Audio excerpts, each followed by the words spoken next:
How's it going, everyone? So in this video, I'm going to talk about how to get rid of IBS bloating permanently in only 3 minutes. So before I get started, please subscribe to my channel if you haven't already. I do appreciate the support, helps my channel grow. Please follow me on Instagram, Dillenberg999. So I had this before. IBS stands for irritable bowel syndrome, you guys. I have had this before. I actually had it for about 3 months. When it happened, I was actually in college, you guys. I did go to college for 4 years.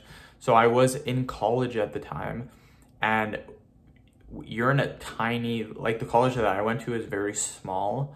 There's only like 20, 25 people in a room. But a lot of times the teacher would talk for like 20 minutes, and then for the rest of the time, for like an hour, hour and a half, it was completely silent. So if you have IBS in a completely silent room, like if you have a ton of gas, it can be very, very embarrassing. So what I would do, obviously, is I would hold it in. So the best thing that I can tell you for IBS is to just leave the room. If you are in a quiet area, just leave the room and just let it out. Very, very simple. Highly recommend this. Do not keep the gas in. It makes it so much worse, you guys.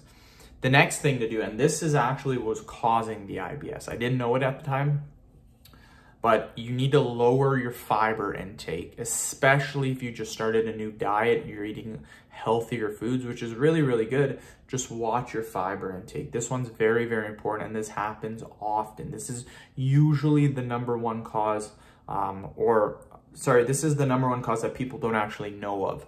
It's too high of a fiber intake. So my thing is I was eating peas, green peas. I was eating them for lunch, but I looked at the green peas. I'm like, whoa, these actually have a ton of protein. They had like 6 grams for a serving. So I wanted to get about 20 grams of protein from them. Needless to say, the amount of fiber in them is also about 6 grams. So I was eating about 18 grams of fiber in one meal. On top of, I think I was having a whole grain sandwich, which is also loaded with fiber. And yeah, after I would eat that, my stomach, oh my goodness. So that's what was actually causing the IBS. What I did is I lowered the fiber intake. I still ate the green peas, but I just had 1 serving as opposed to 3. And I didn't have the whole grain bread anymore. So I took my fiber intake from about 30 grams of fiber to about 7 grams of fiber. Now, the amount of fiber that you should have is you should have roughly 12 to 14 grams of fiber per 1,000 calories. So if you're consuming 2,000 calories in a day, you should have about 28 grams of fiber. I was eating literally 30 grams of fiber in one sitting. And yeah, that's what caused it. So really try to lower your fiber intake. The next thing is certain foods, and this kind of goes with the lower fiber intake. There are certain foods that your body just cannot digest. Chickpeas, for example, your body doesn't actually digest them. They sit in your stomach and they ferment. And that's kind of why a lot of people get bad gas from chickpeas.